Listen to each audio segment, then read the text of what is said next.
喺校友讀古文嘅時候，你有冇試過覺得有啲隔殼？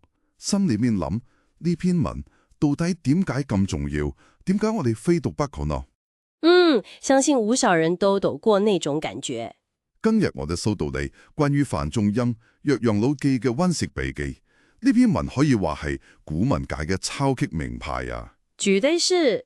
我哋今日嘅目標唔單止係幫你溫食，而係想同你一齊深入拆解呢篇短文，發掘下佢點解可以流傳近千年，睇下佢背後嘅智慧同今時今日嘅我哋可以產生咩樣嘅共鳴。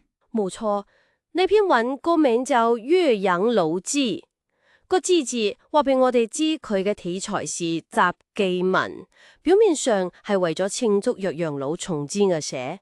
但如果只係當佢係一篇遊誌，就完全錯過咗佢嘅精髓啦。你要知道，呢篇文是北宋名臣范仲淹應承佢一位同樣被貶官嘅好朋友滕子京嘅邀請而寫。所以背後其實就係一個故仔。係啊，所以呢唔係一篇風花雪月嘅文章，而係兩個喺人生低谷嘅讀書人夾住千山萬水嘅一次深刻對話，一場關於友情、逆境同埋人生最高理想嘅探討。好，呢個切入點非常之好，唔係單純分析文章，而係當一個故事嚟聽。貶官，我哋喺筆記見到呢個詞，聽落好似只係象徵咁簡單。但係古代，實際情況是嚴重好多。要幾嚴重？喺宋代，貶官唔止係一份工冇咗，佢意味住你嘅政治聲命被判咗死刑，你嘅理念被朝廷否定，仲要被流放到一個陌生又偏遠嘅地方。哇！呢一種心上嘅巨大打擊，好多人就咁一蹶不振。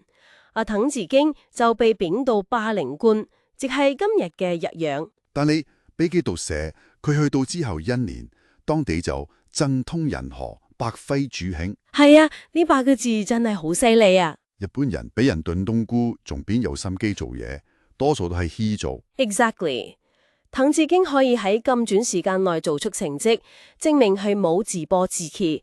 呢個就係范仲淹想突出嘅第一點。只係話滕子京唔係一個因為個人得失而放棄責任嘅人。冇錯，佢嘅成功其實就係范仲淹對朋友品格嘅一次強力辯護，話俾天下人知，朝廷可能睇錯咗人，但滕子京嘅才能同德行是貨真價實嘅。佢先搞好民生，先去重修岳陽樓呢個公共設施，呢個次序都好重要。是啊，呢個次序本身就體現咗先公好私的儒家精神。原來如此，跟范仲淹自己呢？他的處境更加特別。你的筆記強調，他寫這篇文的時候，自己都是被貶進的。是，而且最關鍵的是，他根本沒去過重修之後的岳陽樓，只是靠朋友寄來的一幅畫《洞庭晚秋圖》。那個就是成件事最精彩的地方。竟是靠幅畫就可以寫出幹？他不是一個記者做現場報道，而是一個導演根據一個劇本，幾十幅畫，去建構一個內心世界。他筆下的洞庭湖不單只是真實的湖，更加是他內心世界的投射。所以寫作的深層動機其實是一種自我療癒同志向重生。在人生最失意的時候，他沒有寫一篇怨天尤人的文章，反而是建構一個超越個人成敗的理想人格。那本身就是一種極之強大的心理防衛機制，也都是宋代士大夫精神的極致體現。我明了，所以他不是在做寫景，而是借景。沒錯，他借洞庭湖那個舞台去演繹一場關於人生境界的內心戲。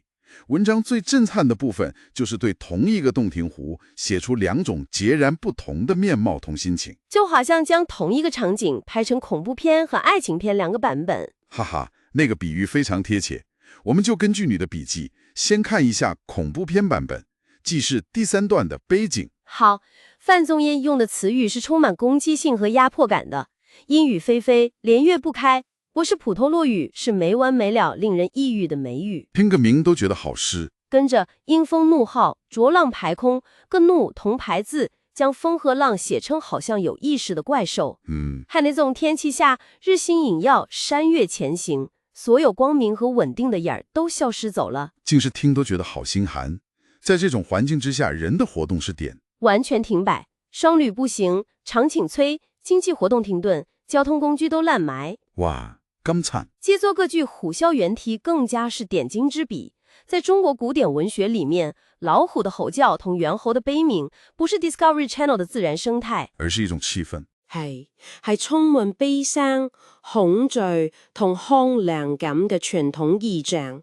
所以當被貶官嘅遷客騷人登上岳陽樓，佢哋見到嘅唔係風景，而係自己內心恐懼同失意嘅投射。結果就係虛國懷傷，憂尋危機。冇錯，諗起家鄉，又驚俾人獨避職，最終感極而悲。佢哋嘅情緒完全被外界環境操控。呢個就係典型嘅觸景傷情。咁愛情片版本呢，第4段嘅起景個反差有幾大呢？個反差係180度嘅。天氣係春和景明，波浪不驚，所有嘢都係溫柔同平靜嘅。視野都變得極度開闊，上下天光，一變萬坤。呢種遼闊嘅景象，自然令人心胸開闊。生命嘅志向都唔同晒。係啊，都係上河嘅，沙烏象跡，靜蓮有容。菜仔同魚都喺度享受生命，仲有晏子聽浪，郁郁青青，連空氣都係香嘅。人間嘅活動都變翻咗要漁歌好搭，充滿生活氣息。係佢對夜晚嘅描寫都好細膩，似乎唔只係靚咁簡單。你睇到好細緻，夜晚嘅描寫將戲景推到一個更高嘅意境。富光月金，月光喺水面跳躍，係動態嘅美；而景仰塵悲，就係靜態嘅極致。呢個比喻用得非常精妙，將月亮嘅倒影比喻成沉喺水底嘅華美月壁。月壁一塊壁喺古代係理器，象徵滿美、純潔同高貴。用沉壁嚟形容月影，唔單止寫出月色嘅皎潔，個沉字更加暗示湖水嘅清澈同寧靜，仿佛可以穿透水底。哇！原來一個簡單嘅比喻背後有咁多層次，所以當遷客騷人再上岳陽樓，見到呢一事，心情就完全唔同，心曠神怡，重獲期望，開心到連自己嘅得失都唔記得，只有純粹嘅快樂。冇錯。所以范仲淹用咗2大段篇幅，精心佈置咗呢個對比。佢話俾我哋知，一般人嘅悲喜就好似天氣報告咁，完全受外在環境影響。今日天清就開心，今日落雨就憂愁。係啊，但佢嘅目的正正就係要透過呢班普通人嘅反應，去反映出佢心目中真正嘅理想人格。好，個舞台已經搭好。2種天氣，2種心情，觀眾都睇到晒。跟住呢，范仲淹就準備請真正嘅主角出場啦。佢用一句嗟夫唉作為轉折，帶出咗古人人呢個概念。究竟呢班古人人同頭先嗰班遷客騷人有冇有根本性嘅分別？個分別就係佢哋有一個極之穩定嘅精神內核。范仲淹寫如創造古人人之心，或以二者之為，意思係我探求過古代賢者嘅內心世界，發現佢哋嘅行為模式同以上2種人係唔同嘅。點樣唔同？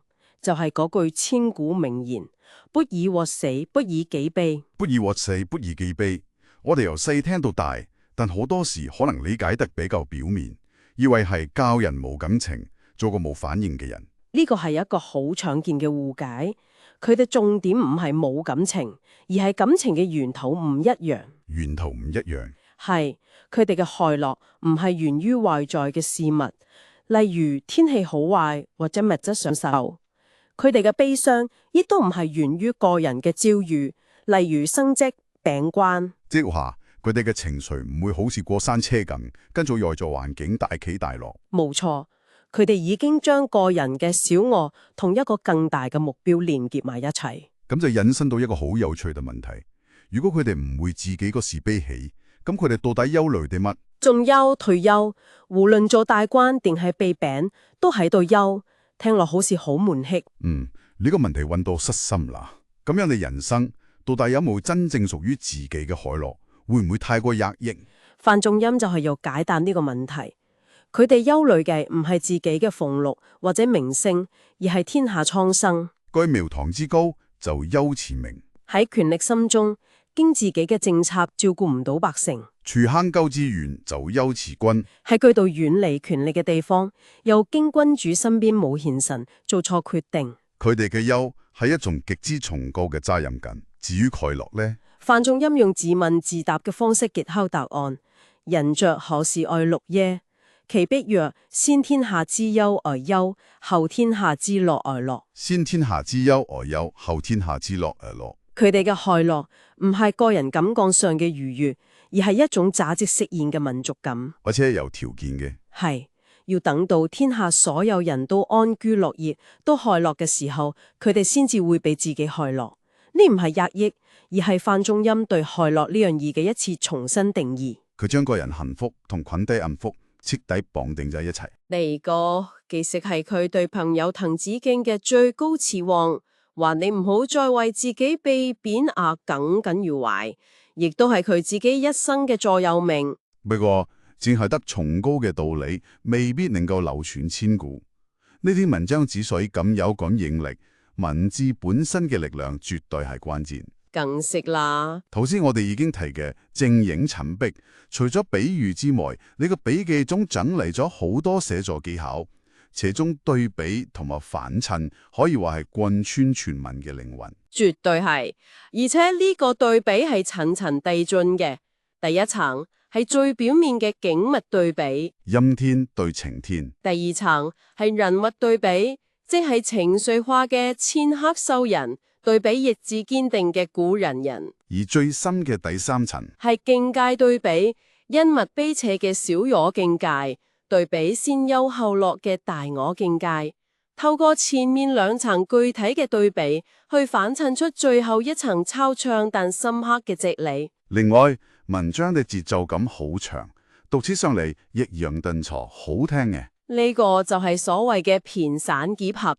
即係將比較自由嘅散句同埋字數句式工整對稱嘅駢句結合埋一齊。例如日星影佑、山若前影、沙鷗長織、景靈有容呢啲四字句，係好似古典一樣鏗鏘有力，何好似居廟堂之高，澤有其名；處將浩之遠，澤有其觀。呢啲對有句句式對稱，氣勢磅礴，令到你講出嚟直地有聲，就好似一首歌有主歌有副歌。冇錯，令成篇文章充滿音樂感。我哋再翻頭嗰個句，顯遠山吞長江。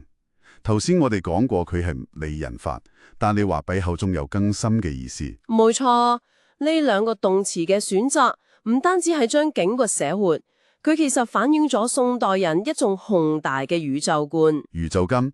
佢嘅體大自然唔再只係靜態嘅風景畫，而係一個充滿動能、互相作用嘅有機體。獻係輕輕行住，吞係一啖吞落柳缽，呢啲都係生命體嘅動作，亦係賦予咗洞天湖生命力喎。係一種近於神話救秀嘅生命力。而呢種包容天地嘅宏大氣息，亦都為後門嗰種包容天下嘅古人仁胸懷喺氣勢上鋪咗完美嘅鋪墊。原來如此，景觀嘅價格就係人物心胸嘅價格。可以咁講。好，我哋將所有線索串聯翻埋一起。整篇《岳陽樓記》由一次朋友之間的請託開始，由一幅畫的想象出發，透過描寫洞庭湖兩種極端的景色，帶出兩種人生態度，最終將主題升華到一個儒家知識分子最崇高的人生抱負。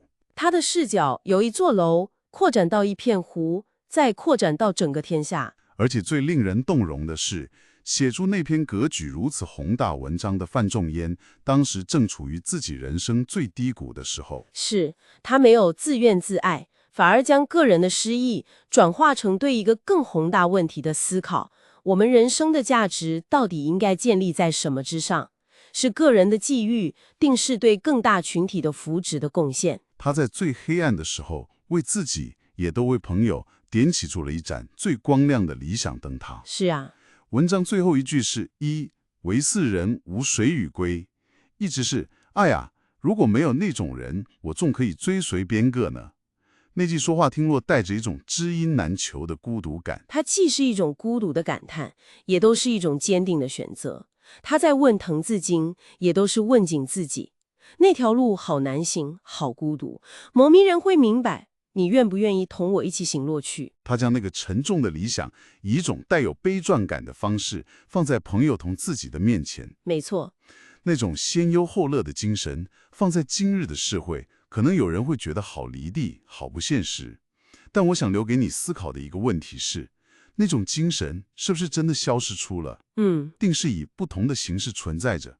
我们或者可以在那些为环保议题奔走的科学家，在偏远地区服务的无国界医生，甚至在为家庭默默付出的父母身上，见到那种精神的影子。究竟先天下之忧而忧，是一个遥不可及的政治口号，定是一种深植在人性之中，在不同岗位上都会发光的一种选择？那个问题值得我们慢慢思考。